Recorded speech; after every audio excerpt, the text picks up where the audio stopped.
오랜만에 마가복음서를 함께 살펴보는데요. 마가복음서 1장의 구성을 다시 한번 짧게 요약하면 아직 1장 21절이기 때문에요. 짧게 요약하면 다음과 같은데, 이제 세례자 요한이 광야에 나타나서 이제 죄를 용서받게 하는 회개의 세례를 선포하죠. 그것이 1절부터 8절까지고요. 그리고 그 무렵에 예수께서 갈릴리 나사렛에서 오셔서 요한에게 세례를 받으십니다. 그것이 9절부터 11절까지고, 그리고는 곧 광야로 내몰려 시험을 받으시는 이야기가 12절, 13절에 기록되고요. 그리고 세례자 요한이 잡힌 뒤에 예수께서는 갈릴리에 오셔서 하나님의 복음을 선포하시면서 당신의 공생애를 시작하시고, 그것이 14절, 15절이고요.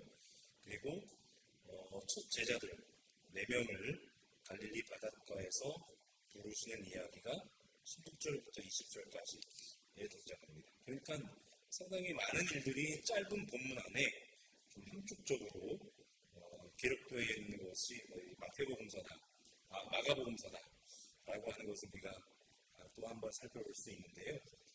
오늘 말씀에 이제 보시면 16절부터 20절에서 그 갈릴리 바닷가에서 아마도 이제 오늘 본문에 의하면 그것이 이제 가버나움 이지는 않았을까 추론할 수 있게 되는데, 이 갈릴리 바닷가에서 4명의 제자를 부르신 예수는 그들과 함께 오늘 21절에 보시면 가버나움으로 들어가십니다. 가버나움이라고 하는 것은 어떤 것이냐면은 갈릴리 호수 북서쪽 해안에 있는 작은 도시라고 하는데요. 그 가버나움에 들어가신 예수는 안식일이 돼서 이제 회당에 또 들어가십니다. 들어가다라고 하는 그 의미를 가진 그 전치사가 반복해서 사용되는데, 안식일에 회당에 들어가셔서 가르치셨는데 사람들이 그의 가르침에 놀랐다라고 오늘 본문이 얘기를 합니다. 그런데 참 비슷한 얘기가 지난주 마지막 산상수 마지막에서 나왔지만, 오늘 본문 22절에 보시면 사람들이 예수의 가르침에 놀란 이유가 그 예수의 가르침이 율법학자들과는 달리 권위 있는 가르침이었기 때문이다 라고 그렇게 얘기를 합니다. 산상수훈의 결말과 똑같은 결론입니다. 율법학자들은 어떤 사람이라고 할 수 있을까요? 나름대로 종교적인 분야에서 석학이라고 할 수 있겠죠. 그리고 전문가라고 할 수 있습니다. 그래서 그들은 하는 일이 그냥 하나님 말씀 연구하고 공부하고 거기에 이제 해석을 하고 주석을 달고 또 그것을 사람들에게 가르치고 또 때로는 성경을 필사하기도 하고 이제 그런 일들이 그들의 주 일이었을 텐데, 그들은 하나님 말씀을 그렇게 연구하고 가르치는 중에 은연중에 또 사람들이 또 그렇게 바라봐 주어서 더 그랬을지도 모르겠습니다만, 아니면 자기가 늘 하나님 말씀을 가까이 대하니까 또 그것을 해석하고 주석을 하니까 자기 스스로 그런 생각을 할 수밖에 없었을지도 몰랐기 때문에 그랬을지도 모르겠습니다만, 무슨 말이죠? 어쨌든 그렇겠습니다만, 마치 자신이 하나님을 다 아는 것처럼 그렇게 스스로 생각을 했을 수도 있어요. 하나님에 대해서 뭔가 궁금하는 사람들이 자기들에게 와서 묻거든요. 또 자기들도 엄연히 하나님의 말씀이라고 여겨지는 그 책들을 해석하고 사람들에게 가르치니까 마치 자신들이 하나님을 다 아는 것처럼 그렇게 생각을 했을 수도 있습니다. 하지만 예수의 가르침은 그들과 다른 뭔가 또 다른 가르침이었다라는 거죠. 사람들이 듣기에 그분의 가르침은 뭔가 진짜 신선했고 새로웠고 다른 것보다는 내 삶에 뭔가 밀접한 관련이 있는 것 같아요. 그러니까 이렇게 얘기하면 어떨까요? 그러니까 율법교사들의 가르침은 좀 듣기는 좋은데 그래서 저게 내 삶과 무슨 상관이 있다는 말인가? 라는 질문을 던지게 하는 가르침이었을 수도 있겠지만, 예수의 가르침은 그분이 언변을 잘하셔서가 아니라 그냥 왠지 그분의 가르침은 내 삶에 밀접한 관련이 있는 것 같아요. 그러니까 그분이 나와 함께 계시면 마치 정말로 하나님이 내 곁에 계시는 것 같은 그런 느낌과 그런 경험을 사람들에게 주지 않았을까 하는 겁니다. 그러니까 예수의 가르침에 권위가 있었다라고 하는 것은 단순히 그분이 어떤 지적으로 엄청나게 많은 것을 알고 계셔서 혹은 그분의 말씀이 기승전결, 논리전개가 완벽해서가 아니라 그분이 우리와만 함께 계시면 하나님이 정말 우리와 함께 계실 것 같은 그런 생각과 느낌과 경험을 주기 때문이다라고 하는 것이죠. 오늘날에도 다양한 분야에서 전문가를 자처하는 이들이 많은데 특히 지금 우리나라만이 아니라 전 세계적으로 중요한 문제가 있죠. 바로 방사능 오염수 문제입니다. 내로를 아는 학자들이 거기에 대해서 나름대로 자기가 전문가라고 얘기를 합니다. 그들 중에는 어떤 사람들이 있습니까? 오염수를 가져다 주면 자기가 위험하지 않을 만큼 희석해서 맛있겠다라고 얘기를 해요. 저는 그 얘기를 들으면서 그런 것보다 이 생각보다는 진짜 맛있다 싶은 거예요. 가져다 주면 안 마시겠죠. 예전에 4대 강에도 나름대로 전문가를 자처하는 사람들이 아무 문제 없다라고 했을 때 지금 그분들이 4대 강 물을 떠다 마셨다는 얘기를 저는 들어다 본 적이 없어요. 그런 것이 오늘날 전문가를 자처하는 이들의 현실이라는 것이죠. 또 정치인들은 어떻습니까? 참 코믹하죠. 수산시장에 가서 정수된 수조의 물을 손으로 떠마시면서 이 물도 안전한데 괜찮다는 거예요. 그리고 뭐라고 얘기해요? 몇 개월이 지나서 우리나라 바다에서 방사능 물질이 나온다면 자기들이 책임을 지겠대요. 무슨 책임을 지겠다는 말입니까? 바닷속에 들어가서 그걸 다 다시 정수하겠다는 말인지 도무지 이해가 안 됩니다. 그런데 더 재미있는 건 그런 사람들의 말이 웃긴다. 이런 식으로 오늘날 교회는 지금 무슨 말을 하고 있는지 어떤 권위를 가지고 하나님의 말을 세상을 향하여 전하고 있는지 라고 하는 거죠. 마치 자신들이 자연의 세계를 다 아는 것처럼 자신들이 마치 정치의 모든 논리를 다 꿰뚫고 있는 것처럼 그렇게 얘기하지만 실상 그들은 아무것도 아닌 것입니다. 오늘날 교회도 현실도 마찬가지죠. 마치 앞에 나와 서서 하나님의 말씀을 다 아는 것처럼 얘기한다고 해서 목사들이 하나님에 대해서 이거는 자연을 아는 것과 정치의 논리를 아는 것과는 또 다른 문제인데 감히 하나님을 다 알 수가 있다고 얘기를 할 수 있는지 물음표를 던질 수밖에 없는 현실이라는 거죠. 그런데 그날 예수께서 회당에서 가르치실 때 그곳에는 악한 귀신 들린 사람 한 명이 있었는데 우리말 성경에는 나오지 않지만 마가는 이곳에서 그들의 회당이라고 표현을 했습니다. 그들의 회당. 지난번에 그들의 율법학자라고 마태가 얘기를 했던 것처럼 마가는 회당을 그들의 회당이라고 부른 겁니다. 뭡니까?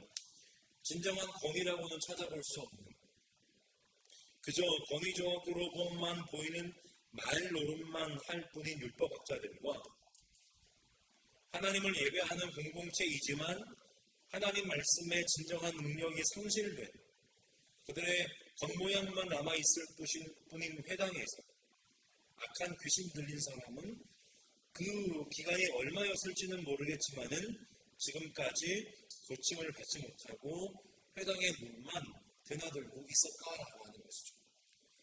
하나님의 말씀이 가르쳐지고 하나님의 말씀이 선포되고 나름대로 기도도 열심히 했을 테고 그랬던 그 회당에서 악한 귀신 들린 사람은 전혀 고침받지도 못하고 그렇게 피폐한 삶을 계속해서 이어오고 있었다라고 하는 것이죠.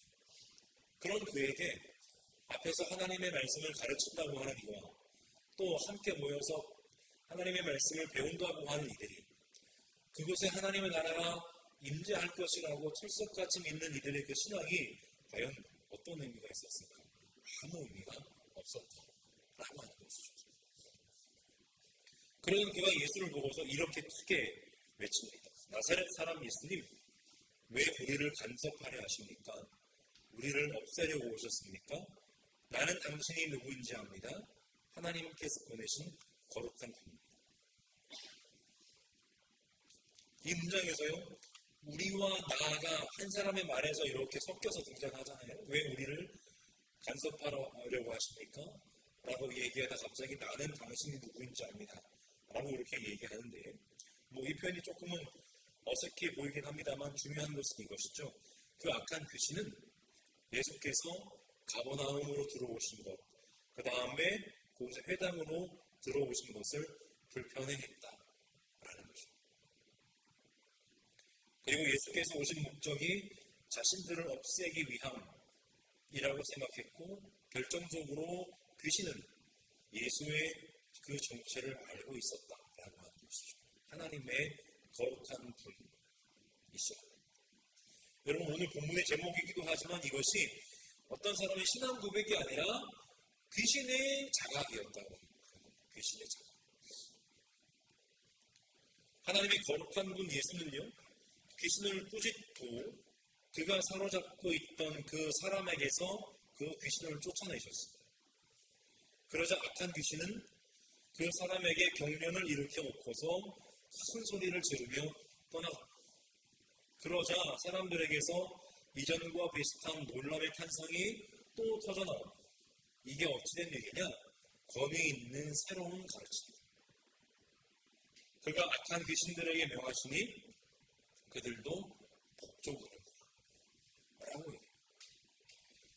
여러분, 그러니까 예수의 가르침은 범위가 있을 뿐 아니라 그것이 전혀 새로운 차원의 가르침이라는 거예요. 지금까지 율법학자들이 위에 앞에 높은 의자에서 가르쳤던, 주었던 그 가르침들과는 달리 권위가 있을 뿐더러 그 가르침과는 전혀 다른 새로운 가르침이라는 겁니다.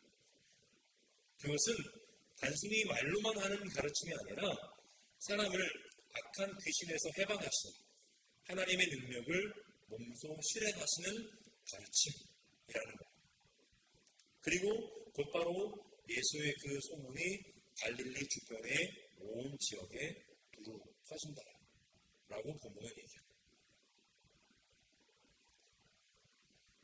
그리고 곧 이어 예수께서는 또 곧 회당에서 나오셔서 아까 그 갈릴리 호숫가에서 부르신 그 4명의 제자와 함께 시몬과 안드레의 집으로 들어가시죠.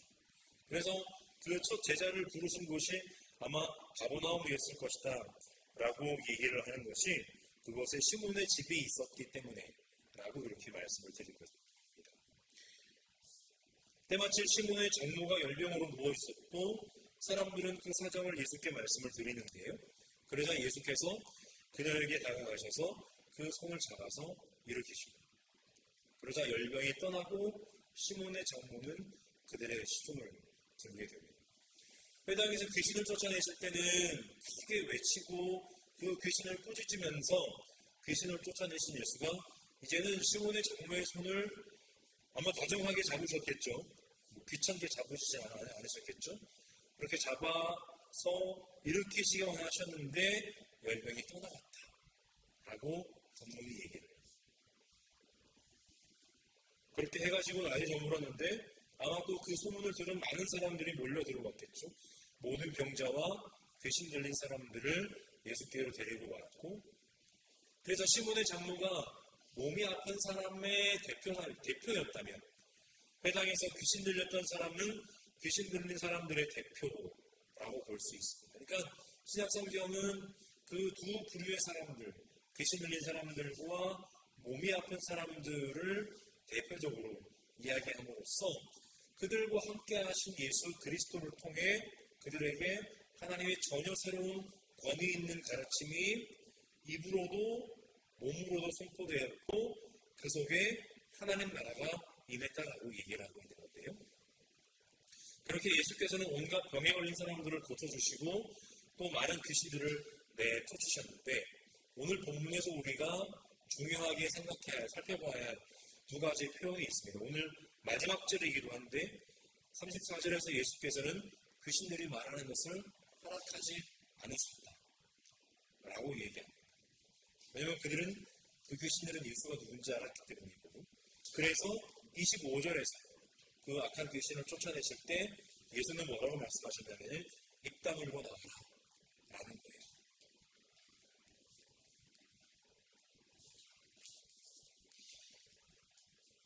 결론을 맺겠습니다. 오늘 본문에서는 예수께서 모두 3번 어딘가로 들어가는 일을 반복하십니다. 가버나움으로 들어가셨고, 가버나움에서 안식일에 그곳에 있는 회당에 들어가셨습니다. 그리고 회당에서 나오셔서는 시몬과 안드레의 집으로 들어가셨습니다. 이것은 무엇을 의미합니까? 그분은 늘 먼저 항상 언제나 사람들을 찾아가시는 분이십니다. 율법학자들은 사람들이 자신들에게 몰려오는 것을 기뻐하는 사람들이었다면, 권위 있는 새로운 가르침의 교사 예수 그리스도는 먼저 사람들에게 다가가고 찾아가시는 분이셨다는 겁니다.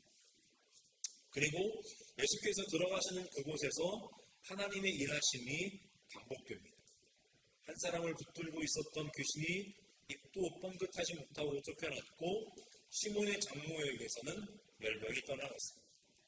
그리고 그곳에 있는 온 동네 사람들 가운데 병이 걸린 사람이 나았고, 귀신 들린 사람에게서 귀신이 입도 뻥끗하지 못하고 쫓겨났습니다. 이 이야기들은요, 마가복음 1장 15절에서 선포된 하나님의 나라, 예수께서 갈릴리에 오셔서 하나님의 복음을 선포하셨다 라고 하는 그 말이 바로 몸의 질병이든 약한 귀신에 사로잡힌 것이든 그러한 몸과 영혼의 아픔에서 사람이 치료되고 해방됨으로써 그 하나님 나라가 선언되고 선포되고 임한다라고 하는 것을 보여줍니다. 이것은 단순히 축비나 축사 그 차원의 것이 아닙니다. 아까 말씀드렸던 것처럼 그 악한 귀신은 예수의 오심을 불편해했다라는 거예요.